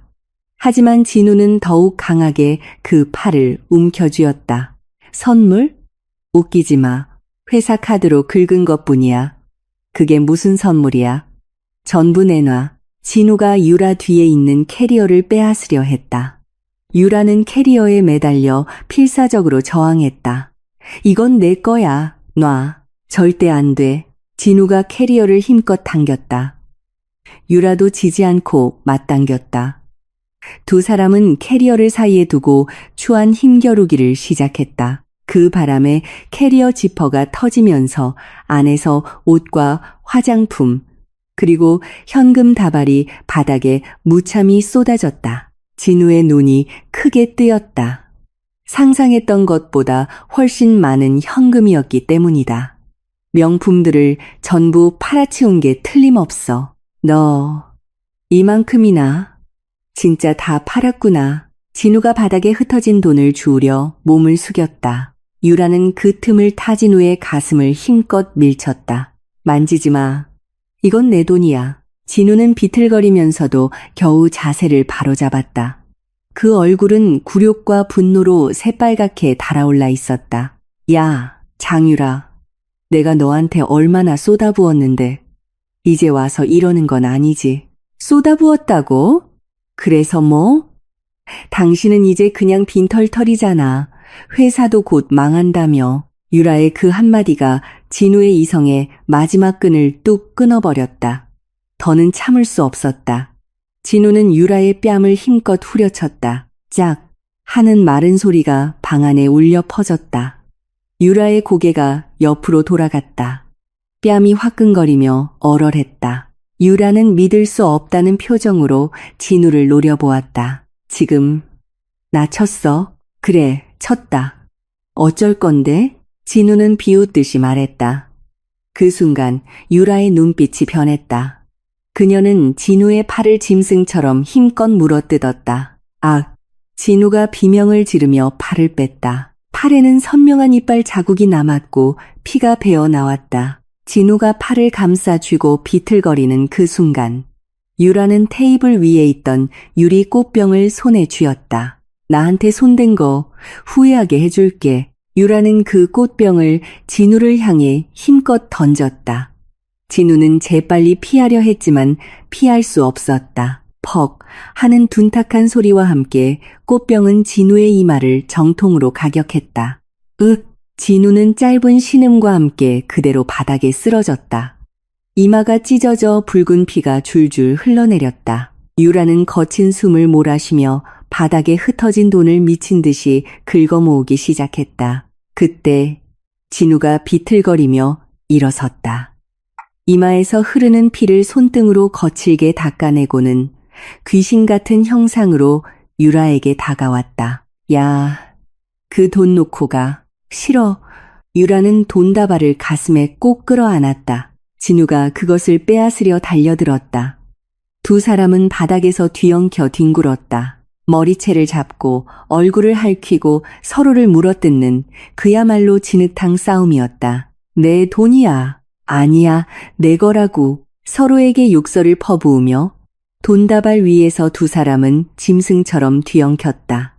명품으로 몸을 치장하고 달콤한 사랑을 속삭이던 두 사람의 이것이 진짜 모습이었다. 그들을 이어주었던 것은 결국 돈뿐이었던 것이다. 그리고 그 돈 앞에서 두 사람은 인간으로서의 존엄성마저 내팽개쳤다. 바로 그때였다. 현관문이 난폭하게 열렸다. 경찰입니다. 제복을 입은 경찰관 2명이 방 안으로 들이닥쳤다. 옆집 주민이 신고한 것이 틀림없었다. 경찰관들은 바닥에서 뒤엉켜 싸우는 두 사람을 보고 황급히 떼어놓으려 했다. 그만. 두 사람 다 떨어져. 진우와 유라는 경찰관에게 팔을 붙들려 겨우 떨어졌다. 두 사람의 모습은 차마 눈 뜨고 볼 수 없을 만큼 비참했다. 진우는 이마에서 피를 흘리고 있었고 유라는 머리가 헝클어지고 옷이 찢겨 있었다. 저 여자가 먼저 때렸어요. 꽃병으로 제 머리를. 진우가 경찰관에게 소리쳤다. 거짓말. 이 남자가 먼저 저한테 폭력을 썼다고요. 보세요. 이 뺨 자국. 유라도 지지 않고 자기 뺨을 가리키며 소리쳤다. 경찰관들이 상황을 정리하려던 바로 그때였다. 복도에서 또 다른 여러 명의 발소리가 들려왔다. 검은색 정장을 입은 건장한 남자들이 우르르 방 안으로 들어왔다. 선두에 선 남자가 진우에게 날카롭게 물었다. 김진우 씨, 맞으십니까? 진우는 영문도 모른 채 고개를 끄덕였다. 저희는 서울중앙지방검찰청 특수부입니다. 김진우 씨, 당신을 업무상 횡령 및 특별배임 혐의로 긴급 체포합니다. 검사가 품에서 차가운 빛을 발하는 수갑을 꺼냈다. 진우의 얼굴에서 핏기가 싹 가셨다. 뭐라고요? 횡령이라니 무슨 착오가 있으신 것 같습니다. 대한건설의 불법 자금 유용에 관한 고발장이 접수되었습니다. 자세한 이야기는 검찰청에서 천천히 듣도록 하죠. 검사가 진우의 손목에 수갑을 채웠다. 철컥 하는 차가운 금속음이 그의 인생의 끝을 알리고 있었다. 잠깐만요. 저는 함정에 빠진 겁니다. 이건 함정이라고요. 진우는 필사적으로 저항했지만 소용없었다. 건장한 수사관들이 양옆에서 그의 몸을 단단히 붙들었다. 그때 진우의 눈에 경찰에게 붙들려 있는 유라의 모습이 들어왔다. 진우는 악마 같은 형상으로 소리쳤다. 저 여자야. 저 여자가 공범이라고. 저 여자가 내 회사 카드로 명품을 사들였어. 돈은 전부 저 여자가 썼다고. 유라의 얼굴이 굳었다.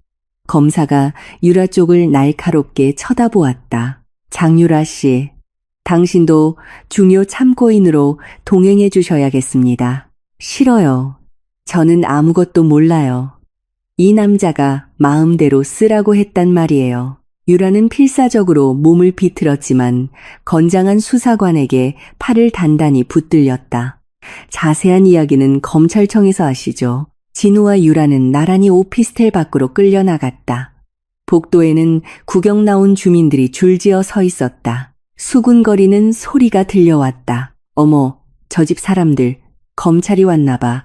대체 무슨 짓을 한 거야? 진우는 고개를 숙인 채 굴욕을 견디며 연행되었다. 이렇게 될 줄은 꿈에도 몰랐다. 불과 몇 주 전까지만 해도 혜성그룹과의 큰 계약에 가슴 부풀어 있었는데 지금 자신은 차가운 수갑을 차고 검찰 차량에 오르려 하고 있다. 검찰 차량에 타기 직전 진우는 오피스텔 입구 쪽으로 시선을 돌렸다. 그곳에 검은색 고급 세단 한 대가 멈춰서 있었다. 그리고 그 차 옆에 낯익은 여자가 서 있는 것이 보였다. 민지였다. 세련된 고급 코트를 걸치고 팔짱을 낀 채 이쪽을 조용히 바라보고 있었다.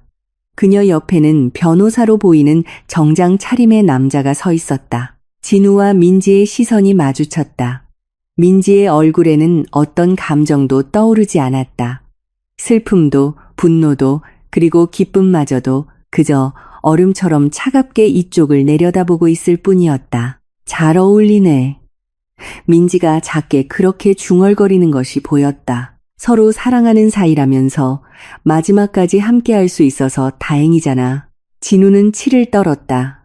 하지만 수갑을 찬 채로는 아무것도 할 수 없었다. 수사관에게 등을 떠밀려 검찰 차량 뒷좌석으로 밀어 넣어졌다. 유라도 다른 차로 연행되었다. 두 사람은 마지막까지 서로를 증오의 찬 눈빛으로 노려보고 있었다. 차문이 무정하게 닫혔다.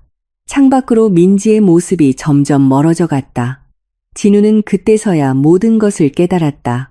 혜성그룹과의 그 회의부터 은행 대출 중단, 그리고 오늘의 이 체포까지 모든 것이 이 박민지라는 여자에 의해 계획된 것이었다는 것을, 자신은 처음부터 그녀의 손바닥 위에서 놀아나고 있었을 뿐이라는 것을. 검찰 차량이 조용히 출발했다. 진우는 창밖으로 흘러가는 풍경을 바라보며 어금니를 꽉 깨물었다. 하지만 이미 모든 것은 늦어버렸다. 게임은 끝났고 자신은 완벽하게 패배한 것이었다. 민지는 검찰 차량이 보이지 않을 때까지 그 자리에 조용히 서 있었다. 옆에 있던 변호사가 물었다. 다음은 어떻게 하시겠습니까? 민지는 천천히 돌아보며 차갑고 아름답게 미소 지었다. 다음 스테이지로 가야죠. 아직 아무것도 끝나지 않았으니까. 민지는 검은색 세단에 올라탔다. 거대한 복수극의 제2막이 이제 막 조용히 시작된 것이었다. 다음 날 아침, 대한민국은 하나의 뉴스로 떠들썩했다. 중견건설사, 대한건설 사장 부자, 횡령 배임 혐의로 구속. 쫓겨난 며느리는 거대 재벌 외동딸. 영화 같은 처절한 복수극. 모든 방송사가 이 충격적인 뉴스를 톱으로 보도했다. 아침 정보 프로그램부터 저녁 뉴스에 이르기까지 하루 종일 대한건설 사건이 세상의 화제를 독점했다. 인터넷 검색어 순위에는 김태환, 김진우, 혜성그룹, 복수의 며느리 같은 단어들이 줄줄이 올랐다. 텔레비전 화면에는 수갑을 차고 호송차에 오르는 태환과 진우의 모습이 반복해서 비쳤다. 수많은 플래시 세례를 받으며 기자들에게 마이크 세례를 받았다. 횡령 혐의에 대해 한 말씀 부탁드립니다. 며느님이 혜성그룹 따님인 걸 정말 모르셨습니까? 태화는 힘없이 고개를 숙인 채 한마디도 하지 않았다. 진우는 점퍼로 얼굴을 가리려 했지만 그의 추한 모습은 이미 전국에 생중계된 후였다. 인터넷 커뮤니티와 SNS는 이 사건으로 불타올랐다. 세상에 저런 멍청한 시아버지랑 남편이 있나. 굴러들어온 복을 제 발로 차버리다니. 인과응보가 바로 이런 거지. 애인이랑 같이 감방에서 반성이나 해라. 완전 막장 드라마보다 더 재밌네. 이 며느리분 진짜 멋있다. 사람들은 마치 거대한 엔터테인먼트를 보는 것처럼 이 사건에 열광했다. 5년 동안 구박받던 며느리가 사실은 거대 재벌의 외동딸이었고 자신을 내쫓은 시댁 식구들을 완벽하게 무너뜨렸다는 그 이야기는 누구의 눈에도 통쾌한 복수극으로 비쳤다. 같은 시각 성북동에 있는 대한건설의 호화저택에는 법원 집행관들이 들이닥쳤다. 법원에서 나온 강제 집행입니다. 지금부터 동산 압류를 시작하겠습니다. 집행관들이 현관문을 열어젖히고 안으로 들어갔다.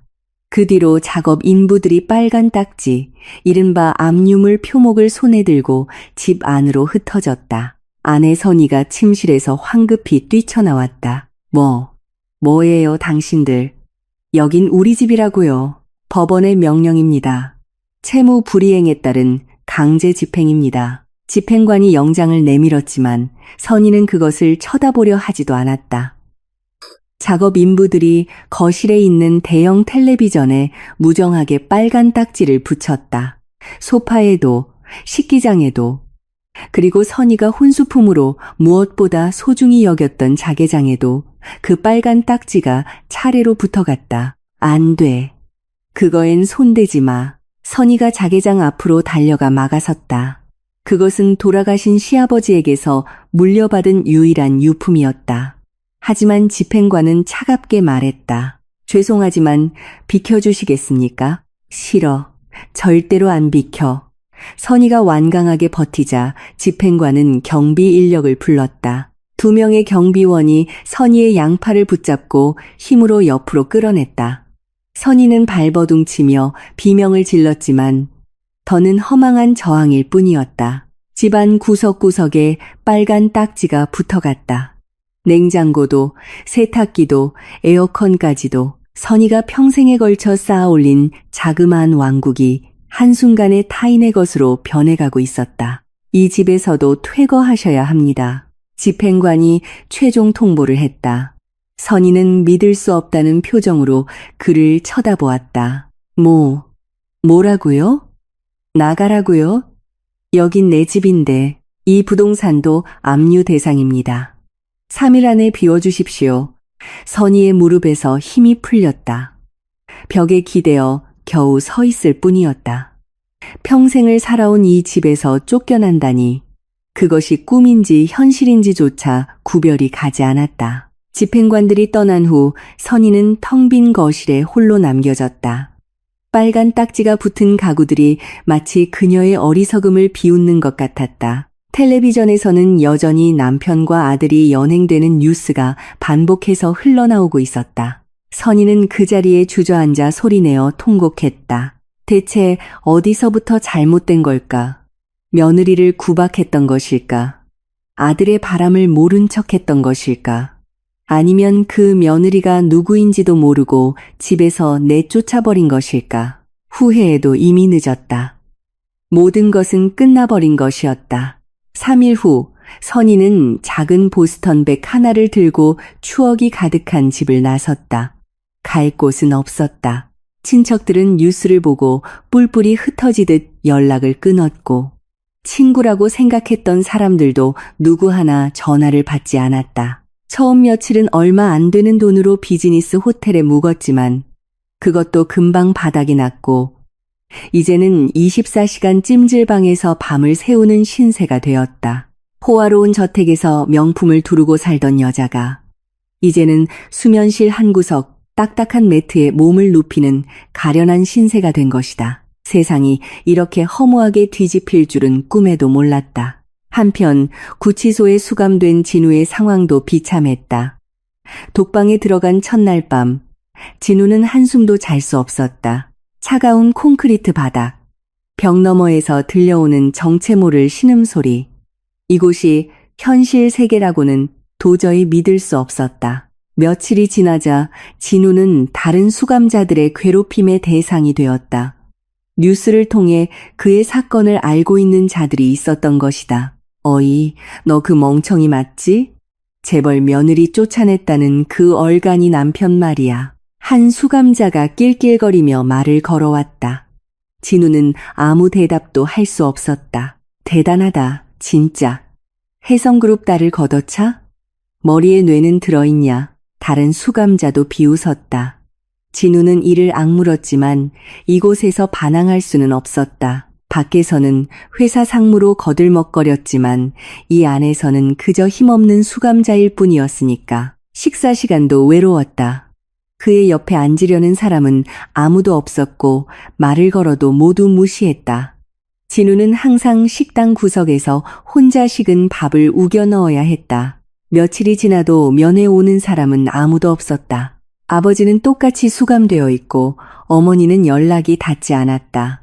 그리고 유라가 올리는 만무했다. 진우는 매일 면회 시간이 되면 귀를 기울였지만 자신의 이름이 불리는 일은 끝까지 없었다. 독방의 딱딱한 침대에 누워 진우는 천장을 바라보았다. 불과 한 달 전까지만 해도 자신은 장래가 촉망되는 엘리트였다. 고급 차를 몰고 고급 레스토랑에서 식사하며 애인에게 타워 팰리스를 사주겠다고 호언장담했다. 그런데 지금은 어떤가? 구치소 독방에서 더러운 담요를 덮고 면회에 오는 사람 하나 없다. 진우의 눈에서 한 줄기 눈물이 흘러내렸다. 억울하다는 생각이 치밀어 올랐다. 하지만 곰곰이 생각해보면 이것은 모두 자신이 자초한 일이었다. 아내를 쓰레기처럼 취급하고 바람을 피우고 회사 돈을 사적으로 유용한 그 벌을 지금 받고 있을 뿐이었다. 아버지 태환도 다른 독방에 수감되어 있었다. 아들보다 나이가 많은 탓에 그 생활은 더욱 혹독했다. 평생 남들 위에 서서 다른 사람에게 고개 숙여본 적 없는 남자가 이제는 젊은 교도관에게 매일 고개를 숙여야 했다. 가끔 운동 시간에 아들과 마주치는 일이 있었다. 두 사람은 서로를 증오에 찬 눈빛으로 노려보았다. 다 내 탓이야. 아버지가 그때 며느리를 내쫓지만 않았어도 서로에게 책임을 떠넘기다가 교도관에게 제지당하는 것이 일상이었다. 부자지간의 예전의 정 따위는 이제 한 점도 남아있지 않았다. 언론은 대한건설 사건을 대대적으로 다루었다. 족벌 경영에 추한 말로 권불10년 같은 헤드라인으로 연일 분석 기사가 지면을 장식했다. 전문가들은 텔레비전에 나와 대한건설을 반면교사로 삼아야 한다며 거만한 표정으로 떠들어댔다. 인터넷에서는 태환과 진우를 우스꽝스럽게 희화화한 합성 사진들이 대량으로 퍼져나갔다. 재벌 며느리 쫓아낸 남자라는 불명예스러운 별명까지 붙었다. 두 사람의 얼굴은 이제 전 국민의 조롱거리가 되어 있었다. 그 사이 대한건설은 법정 관리를 신청했다. 회사는 사실상 도산한 것이나 마찬가지였다. 직원들은 밀린 임금을 달라며 시위를 벌였고 하청업체들은 떼인 대금을 받기 위해 소송을 제기했다. 민지는 그 모든 전말을 뉴스로 조용히 지켜보고 있었다. 아버지 박 회장이 옆에서 물었다. 이제 어떻게 할 생각이냐? 민지는 커피잔을 내려놓고 조용하지만 단호하게 대답했다. 대한건설을 인수하겠습니다. 법정관리 절차가 끝나는 대로 바로 착수할 거예요. 박 회장은 만족스럽게 고개를 끄덕였다. 그래, 좋을 대로 하거라. 아버지는 널 믿는다. 민지는 창밖을 바라보았다. 복수의 칼날은 시댁 식구들을 완벽하게 무너뜨렸다. 다음으로 해야 할 일은 그 잔해 위에 새로운 성을 쌓아 올리는 것이었다. 법정관리 절차가 종료되고 혜성그룹이 구대한건설을 정식으로 인수했다는 발표가 나왔다. 경제뉴스는 이 소식을 대대적으로 보도했다. 혜성그룹 박민지 전무, 구대한건설 신임 사장으로 취임. 기자들은 앞다투어 분석 기사를 쏟아냈다. 자신을 내쫓은 시댁 식구들의 회사를 그 며느리가 차지했다. 그 스토리는 대중의 흥미를 끌기에 충분하고도 남을 만큼 극적이었다. 인수 발표 다음 날, 민지는 구대한 건설 본사 건물로 향하고 있었다. 차에서 내리자 건물 입구에는 직원들이 두 줄로 길게 늘어서 있었다.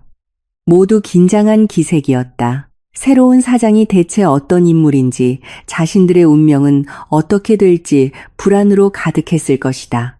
민지가 천천히 걸음을 옮겼다. 직원들이 깊숙이 고개를 숙였다. 사장님, 기다리고 있었습니다. 민지는 가볍게 고개를 끄덕이고 로비를 지나 엘리베이터에 올라탔다. 예전에 이 건물에 와본 적이 있었다. 진우와 아직 연인이었을 시절. 일을 마친 진우를 이 로비에서 기다린 적이 있었다. 그때는 설마 이 건물이 자신의 것이 될 줄은 상상조차 하지 못했다. 대회의실에 들어서자 임원들과 각 부서장급 직원들이 굳은 표정으로 앉아 있었다. 민지가 상석에 앉아 회의실은 물을 끼얹은 듯 조용해졌다. 오늘부터 제가 이 회사의 사장을 맡게 된 박민지입니다. 민지가 입을 열었다. 그 목소리는 차분했다. 가장 먼저 말씀드리고 싶은 것이 있습니다. 지금까지 성실하게 이 회사를 위해 일해오신 여러분은 아무 걱정할 필요 없습니다. 저는 여러분과 함께 이 회사를 재건해 나갈 생각입니다. 직원들 사이에서 안도의 한숨이 새어나왔다. 구조조정으로 일자리를 잃을까봐 전전긍긍하던 이들이 많았던 것이다. 하지만 그 직후 민지의 목소리 톤이 날카롭게 변했다. 다만 전 경영진의 부정에 가담했거나 그것을 보고도 모른 척하며 사리사욕을 채운 자들은 예외입니다. 짐작하는 분들은 오늘 중으로 짐을 싸서 이 회사를 떠나주시길 바랍니다. 회의실의 공기가 순식간에 얼어붙었다. 몇몇 임원의 얼굴이 파랗게 질렸다. 민지는 그 한 사람 한 사람의 얼굴을 차갑게 바라보며 말을 이었다. 지금부터 호명하는 분들은 자리에서 일어나 주십시오. 김상무, 이 이사, 박 부장, 그리고 최 부장, 호명된 4명의 남자가 떨면서 자리에서 일어났다. 모두 태환과 진우의 측근으로 단무를 빨아왔던 자들이었다. 인사부에서 해고 통지서를 준비해뒀습니다. 나가시는 길에 서명하고 가십시오. 그리고 여러분에 대한 업무상 횡령액 환수 소송도 현재 준비 중이니 그렇게 알고 계십시오. 4사람은 고개를 숙인 채 힘없이 회의실을 나갔다. 문이 닫히자 남은 직원들 사이에서 술렁임이 일었다. 민지는 손을 들어 그것을 제지했다. 자, 그럼 본론으로 들어갑시다. 향후 경영 정상화 계획에 대해 설명하겠습니다. 민지는 스크린에 자료를 띄우고 막힘없이 회사의 미래 비전을 이야기하기 시작했다. 직원들은 그 모습에 진지하게 귀를 기울였다. 회의가 끝난 후 민지는 그 김 부장을 사장실로 불렀다. 김 부장님, 잠시 괜찮으실까요? 김 부장은 긴장한 기색으로 민지의 뒤를 따랐다. 민지는 소파에 앉기를 권하고 온화하게 말을 건넸다. 정말 수고 많으셨습니다. 부장님께서 제가 회사를 바로 세울 때까지 조용히 참고 기다려주신 덕분에 모든 것이 순조롭게 진행됐어요. 아, 아닙니다. 사장님, 제가 당연히 해야 할 일이었습니다. 그리고 약속을 지켜주셔서 정말 감사합니다. 김 부장이 깊숙이 고개를 숙였다. 민지는 한 장의 서류를 그에게 내밀었다. 이건 인사 발령장입니다. 오늘부로 김 부장님, 당신을 재무담당 이사로 임명합니다. 김 부장의 눈이 믿을 수 없다는 듯 크게 뜨였다. 이사요? 저를요? 당신은 10년 넘게 경리를 봐오셨습니다. 누구보다 이 회사의 자금 흐름을 잘 알고 계시죠? 저는 실력과 성실함을 갖춘 인재를 원합니다. 당신이야말로 그 자리에 어울립니다. 김 부장, 아니 김 신임 이사는 한동안 발령장을 그저 바라보기만 했다. 그 손이 희미하게 떨리고 있었다. 10년 동안 진우에게 모욕당하고 폭행당하며 만년 부장으로 참고 견뎌온 그 세월이 뇌리를 스쳐 지나갔다. 자신의 인생이 이런 식으로 보상받는 날이 올 줄은 꿈에도 몰랐다. 감사합니다, 사장님. 김 이사의 눈시울이 붉게 젖어 있었다. 이 은혜는 평생 잊지 않겠습니다. 이 목숨을 바쳐서라도 회사를 위해 헌신하겠습니다. 민지는 미소 지으며 고개를 저었다. 목숨까지는 필요 없어요. 그저 정당한 보수를 받고 자부심을 갖고 성실하게 일해주시면 그걸로 충분합니다. 그것이 제가 꿈꾸는 회사니까요. 김 이사가 퇴장한 후 민지는 창밖을 내다보았다. 건물 앞을 수많은 사람들이 오가고 있었다. 이 회사는 이제 자신의 것이다. 그 시댁 식구들이 무엇보다 소중히 여기고 집착했던 이 회사를 마침내 이 손에 넣은 것이었다. 그날 오후 예기치 않은 손님이 사장실을 찾았다. 아버지 박 회장이었다. 사장님, 회장님께서 오셨습니다. 비서의 말에 민지는 자리에서 일어났다. 아버지가 온화한 미소를 띤 채 방으로 들어왔다. 아버지, 갑자기 어쩐 일이세요? 허허, 내 귀한 딸이 일국의 성주가 되었다는데 그 당당한 모습을 한번 보고 싶어서 왔지. 박 회장은 사장실을 빙 둘러보았다. 커다란 창문으로는 밝은 햇살이 쏟아져 들어왔고 잘 정돈된 책상 위에는 서류가 가지런히 놓여 있었다. 마음에 드는군. 너는 이 자리가 잘 어울려. 아버지 덕분이에요.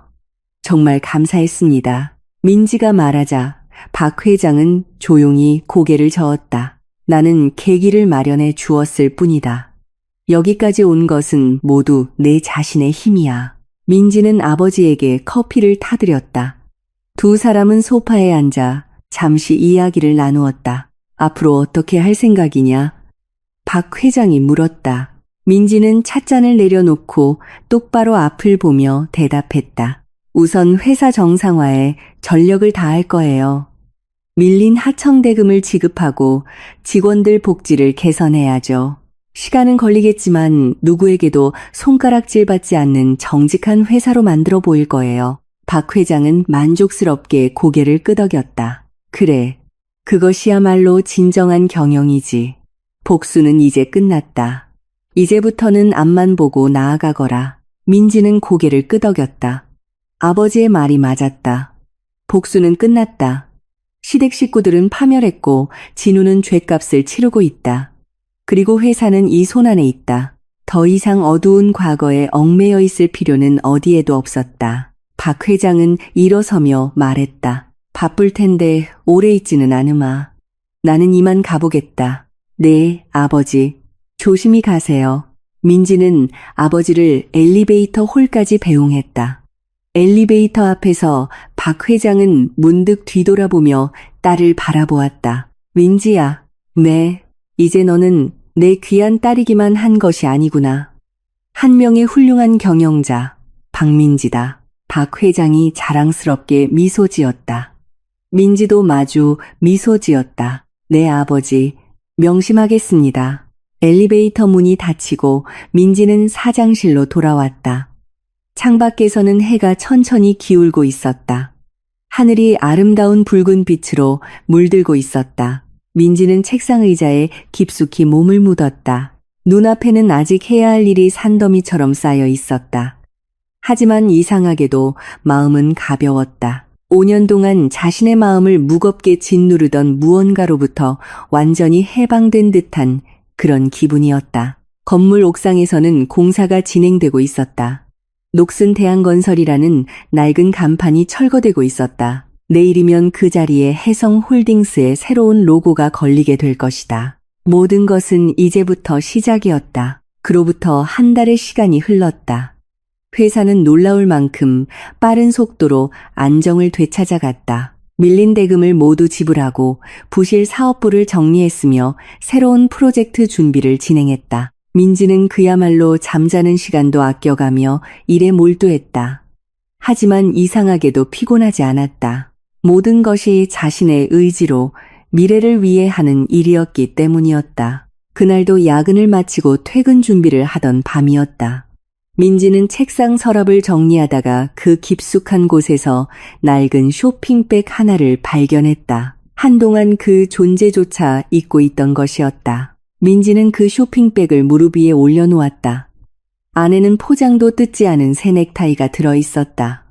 그렇다, 그 결혼기념일에 진우를 위해 샀던 실크 넥타이였다. 시댁에서 쫓겨났던 그 절망의 밤, 왠지 버릴 수가 없어 캐리어에 넣어두었던 것이었다.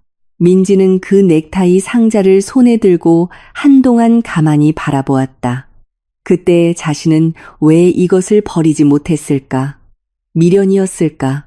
아니면 복수를 다짐하기 위한 증표였을까? 이제 와서는 어느 쪽이든 상관없었다. 이제 됐어. 민지는 작게 중얼거렸다. 넥타이를 다시 쇼핑백에 넣고 자리에서 일어났다. 코트를 걸치고 가방을 들고 그리고 그 쇼핑백도 함께 챙겨들었다.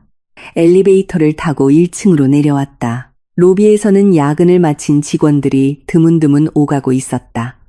민지는 출구를 향해 걸어가기 시작했다. 바로 그때였다.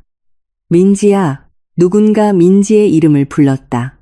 귀에 익은 쉰 목소리였다. 민지가 뒤돌아보자 로비 구석에서 초라한 행색의 노파가 이쪽으로 달려오고 있었다. 시어머니 선이었다. 다해진 꾀죄죄한 옷을 입고 머리는 희끗희끗하게 헝클어져 있었다. 얼굴은 삼숙하게 여위어 예전에 위풍당당했던 모습은 이제 어디에도 남아있지 않았다. 경비원 2명이 황급히 선의를 제지하려 했지만 그녀는 그 손을 뿌리치고 민지에게로 달려왔다. 민지야, 제발, 나다. 내 시어미. 선의가 소리쳤다. 로비에 있던 직원들과 방문객들이 일제히 이쪽을 쳐다보았다. 수군거리는 소리가 들려왔다. 누구야 저 사람? 사장님 아는 사람인가? 민지는 그 자리에 멈춰섰다. 선의가 숨을 헐떡이며 민지의 눈앞에 멈춰섰다. 그리고 민지의 손에 매달리려 했다. 민지야, 제발 내 얘기 좀 들어다오. 민지는 한 걸음 뒤로 물러섰다. 선의의 주름진 손이 허공을 갈랐다. 무슨 일이시죠? 민지의 목소리는 얼음처럼 차갑게 울렸다. 선의는 그 자리에서 갑자기 바닥에 무릎을 꿇었다. 로비에 있던 사람들이 놀라 숨을 삼켰다. 내가 잘못했다. 지금까지 너한테 했던 짓들 전부 내가 잘못했어. 제발 이 어미를 용서해다오. 선의는 바닥에 이마를 대고 울면서 애원했다. 민지는 표정 하나 바꾸지 않고 그저 그녀를 내려다보고 있었다. 진우가 우리 아들이 구치소에서 병이 났단다. 제발 탄원서 한 장만 써주지 않겠니? 네가 써주기만 하면 형량이 조금이라도 가벼워질지 모른다고. 선의는 고개를 들고 눈물에 젖은 눈으로 민지를 바라보았다. 그리고 염치 없지만 다시 한번 우리랑 시작해주면 안 되겠니? 이번에야말로 내가 너한테 친어머니처럼 잘할게. 하녀처럼 일할게. 제발. 민지는 한동안 말없이 선의를 내려다 보았다. 5년이라는 세월이 뇌리를 스쳐 지나갔다. 처음 이 사람에게 인사했던 날. 앞으로 잘 부탁드립니다. 최선을 다해 모시겠습니다. 깊숙이 고개를 숙였던 자신에게 이 사람은 차가운 눈길 한 번 던졌을 뿐이었다. 그 후 5년, 하녀처럼 취급당하고 모욕당하고 그리고 마지막에는 쓰레기처럼 버려졌다. 그런데 이제 와서 무릎을 꿇고 다시 시작해달라고. 아주머니. 민지가 입을 열었다. 그 목소리는 차갑고 어디까지나 평온했다. 사람 잘못 보신 것 같은데요. 저는 아주머니 댁 며느리가 아닙니다만. 선의의 얼굴이 절망으로 일그러졌다. 민지야, 무슨 소리를 하는 거냐? 나다. 내 시어머니. 모르는 분이시네요. 민지는 마치 옷에 묻은 먼지를 털어내듯 선의가 만지려 했던 슈트 소매를 툭툭 가볍게 털었다. 그리고 죄송하지만 저는 재혼할 생각이 없습니다. 지금 이 자유로운 생활이 무엇보다 행복하거든요. 민지가 경비원들에게 눈짓했다. 2명의 경비원이 달려와 선의의 양팔을 붙잡았다. 자, 아주머니, 나가시죠. 싫어. 놔. 민지야, 한 번만. 딱 한 번만 나를 용서해다오. 선의는 발버둥치며 울부짖었지만 경비원들은 가차없이 그녀를 건물 밖으로 끌고 나갔다. 선희의 처절한 비명이 광활한 로비에 허망하게 울려 퍼졌다. 민지야, 제발 진우 좀 살려다오. 소동은 금방 잦아들었다. 선희는 건물 밖으로 끌려 나갔고 로비는 다시 정적을 되찾았다. 직원들이 수군거렸지만 민지와 눈이 마주치자 황급히 고개를 돌렸다. 민지는 아무 일 없었다는 듯 다시 출구를 향해 걸어갔다. 유리 자동문을 나서려던 바로 그 순간 로비 한 구석에 놓인 커다란 쓰레기통이 민지의 눈에 띄었다. 민지는 발걸음을 멈췄다. 손에 쥐고 있던 낡은 쇼핑백을 내려다보았다. 안에는 포장도 뜯지 않은 그 넥타이가 들어있었다. 결혼기념일에 남편을 위해 샀던, 그리고 집에서 쫓겨나던 밤, 차마 버릴 수 없었던 추억의 물건, 방금 경비원에게 끌려나간 그의 시어머니도 이 손안의 넥타이도 모두 똑같은 것이라 생각했다. 둘 다 지긋지긋한 과거의 쓰레기였다. 이제 더는 이 손에 들고 있을 이유가 어디에도 없었다. 민지는 쓰레기통 앞으로 다가갔다. 그리고 망설임 없이 그 쇼핑백을 들어 올렸다. 휙 하고 쓰레기통 안으로 던져 넣었다. 툭 하는 가벼운 소리와 함께 쇼핑백은 쓰레기통 바닥으로 떨어졌다. 민지는 잠시 그 안을 내려다보았다. 포장지에 쌓인 넥타이 상자가 다른 여러 쓰레기들 사이에 묻혀 있었다. 안녕, 나의 지긋지긋했던 5년간의 악몽. 민지는 작게 그렇게 중얼거렸다. 그리고 단호하게 등을 돌렸다. 이제 한 점의 미련도 없었다. 건물 밖으로 나오자 전용 기사가 검은색 세단의 문을 열고 기다리고 있었다. 민지는 뒷좌석에 조용히 올라탔다. 차가 미끄러지듯 출발했다. 창밖으로 도시의 화려한 불빛이 흘러갔다. 민지는 문득 자신의 왼손을 내려다 보았다. 약지에 있던 결혼반지 자국이 어느새 깨끗하게 사라져 있었다. 언제 사라졌는지조차 기억나지 않았다. 그만큼의 시간이 흘렀다는 증거일 것이다. 사장님, 내일 계약서 최종 확인 부탁드립니다. 옆에 앉아있던 비서가 태블릿 PC를 내밀었다. 새로운 대규모 프로젝트 계약서였다. 민지는 그 단말기를 받아들고 내용에 눈을 돌렸다. 네, 문제없네요. 내일 오전에 서명하겠습니다. 민지가 말하자 비서는 공손하게 고개를 끄덕였다. 창밖을 바라보던 민지의 얼굴에 문득 부드러운 미소가 떠올랐다. 작지만 더없이 환한 미소였다. 5년 동안 자신의 마음을 무겁게 짓누르던 모든 것들이 완전히 사라진 듯한 그런 상쾌한 기분이었다. 지긋지긋한 과거는 모두 저 쓰레기통에 버리고 왔다. 이제부터는 오직 앞만 보고 나아가면 되는 것이다. 차는 밤의 강변북로를 질주했다. 민지는 창문에 비친 자신의 얼굴을 바라보았다. 그곳에는 더 이상 눈물에 젖어 있던 가련한 며느리는 없었다. 스스로의 힘으로 운명을 개척하고 미래를 그 손으로 거머쥔 한 명의 자랑스러운 경영자 박민지의 모습이 있었다. 결혼 기념일에 남편에게 버림받았던 한 여자. 이제 그 남편이 목숨보다 소중히 여겼던 회사를 그 손에 넣고 새로운 인생의 출발선에 선 한 여자. 민지의 진짜 인생은 이제 막 시작된 것이었다.